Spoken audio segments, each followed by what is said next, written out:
So, how do you tell the difference between a good builder and a great builder? Well, I think the only way to really answer that question is to actually ask a great builder what the difference is. And for that matter, for that reason, I have brought my good buddy, Mr. Drew Remaley here. How you doing, Drew? I'm fine. And he's the owner of Remaley Custom Construction. And we're getting ready to close this house that we're in right now, which is 410 Corbin up in Hillsboro. Yep. Going to close tomorrow. Did a fantastic job. And in the course of the conversation, of course, of closing this house that Drew built, we start talking about what extra stuff do you do for these houses that really makes a difference? Like, for example, you were telling me about the siding. Tell me about the siding. What do you do there? Oh, on the siding, we wrap the corners with a silicone flashing before we put our corner boards on. And, Right. And where every piece of siding butts up to it, Right. we have a smaller piece of flashing behind that joint. Right. So that water will never intrude. The flashing goes down over top of the piece of siding below it. Yeah. And it's time consuming, but you don't have to worry about caulk. You don't have to worry about it ever leaking. If the caulk fails, you don't. And nobody ever really sees that because it's behind the siding, Yeah. right? Right. Yeah. Or another example, what were you telling me about what you do with the wrap around the windows? Well, it should be standard. I don't know that everyone does it, but. Oh, I know they don't. But we use a flashing tape. We cover the sill on the bottom. Yeah. And that bottom piece goes over top of your house wrap if you're using Right. house wrap. And then it extends up the sides, and then you put another piece of tape. Yeah. After you set the window, you put another piece of tape Yep. over the sides. And Right. then you have another piece that goes over Right.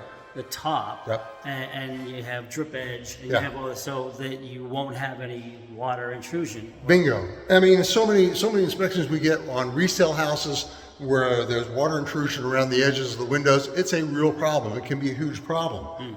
Here's another example, folks. We're in the kitchen here of this beautiful, beautiful house at 410 Corbin in Hillsboro. And Drew was telling me about how he thinks about the kitchen island. Show us. I spend a lot of time designing kitchens. Right. And I love these big islands. Yeah. I typically try to put nothing in the middle of an island.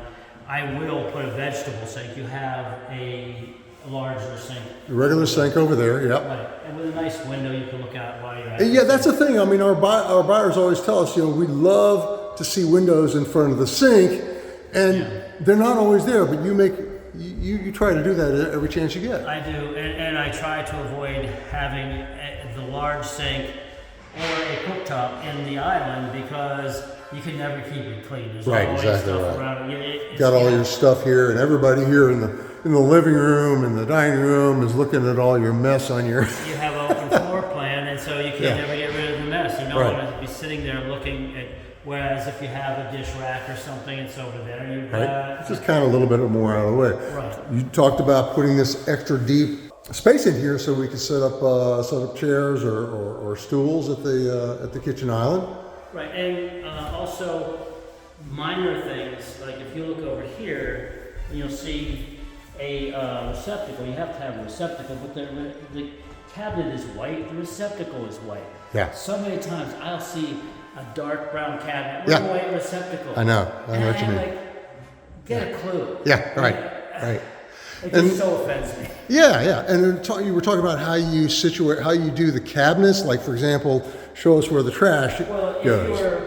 got your food out of the refrigerator, vegetables, and then you got a prep surface. Right. You wash your hands, you Right. do whatever, and then you.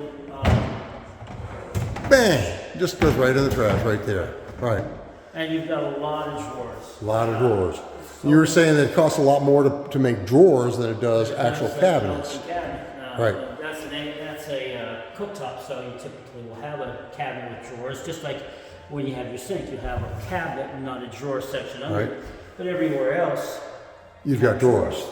You got these extra deep drawers. They're all soft close. they're all so close, right? And you've got under cabinet lighting. Yeah. The perimeter lighting around the kitchen you have a lot of lighting.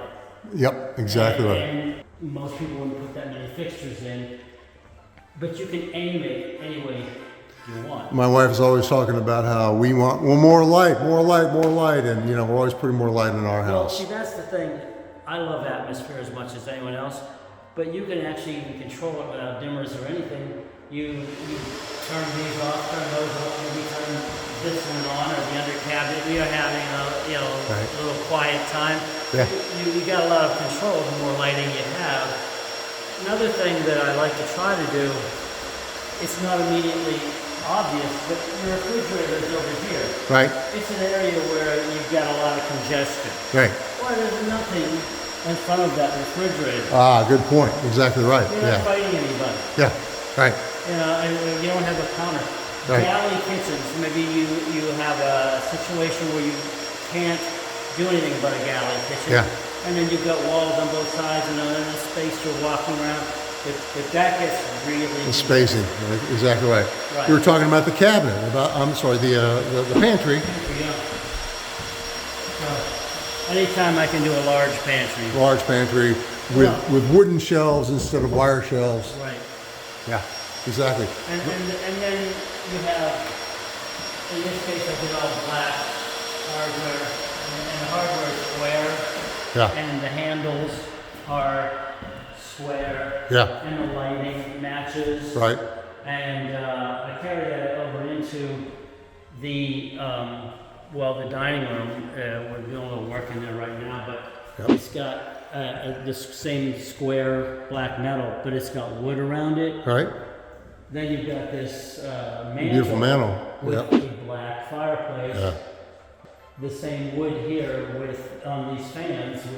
So you have a theme. It all matches. It all works. So it's contemporary, it's rustic. Right. This piece of wood I've owned for 35 years. You've owned this piece of wood for 45 years. You carry it around until you realize where it needs to be. There you go. Beautiful. Yeah. This is where Personalized touches like that. I found a home. Yeah. And even mechanically, these two large pieces of wood here, Yeah.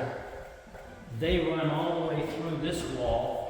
They run through the wall? They come back and there's a stairway wall here. Holy cow. Yeah, so they, all you And that's see- something obviously you can't see. You can't see, but you only have maybe 10 to 12 inches Yeah. sticking I out. had no idea. But since it's attached all the way through, Right.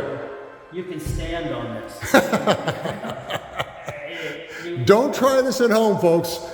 You want to mount, Unless you bought this house, in which case, okay. you want to mount a TV up there or something. You Yeah, want that, right. Put your foot on there. Yeah. It's not going anywhere. Yeah, right. That's just What you do. it's what you Like the garage. You were telling me about doing oversized garages and side entry garages when you yeah. can. The garage is 25 by 25. Yeah. You can park. You can park. I've had my pickup truck in it. Right. Easily. Yeah, our buyers talk about, these two-car garages we see so many times.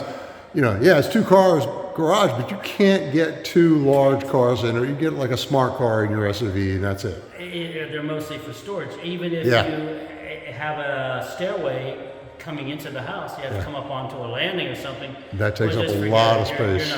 You're not getting anything in there. Yeah, exactly So half right. of your garage is pretty much gone. Exactly right. So folks, Drew Remaley Construction, he builds a lot of houses in the area. This is a house in Hillsborough. You've got 8 of them here in Hillsborough going on. We also have one of Drew's houses on the market over in Raleigh at 7700 Pinecrest, North Raleigh. Yeah, if you check out the next video coming up, it'll be all about 7700 Pinecrest. And as always, folks, if you're interested in a Remaley construction home, contact me about it. Be happy to talk to you about it. Happy to get Drew to talk to you about it directly. He's happy to talk to all of his clients, all of his buyers. Right, Drew? They're all happy. I all try to happy. make everybody. There you go. He's on the job all the I'm the time. guy. There you go, always folks. working. One of my best buddies, Drew Remaley. By the way, Drew is a great drummer too. thank So if you. you see him around town, you got to check that out too. Come to the Blue Note Grill. Come to the Blue Note Grill. Yeah, we're both there a lot of times on Thursday nights for the blues jam and God knows what else, So thanks for your time, Drew. Thanks for explaining this. It's really important things that we want people to know. And once again, Drew Remaley, Remaley Custom Home Construction. Thanks a lot, Drew. Thank you. See you next time.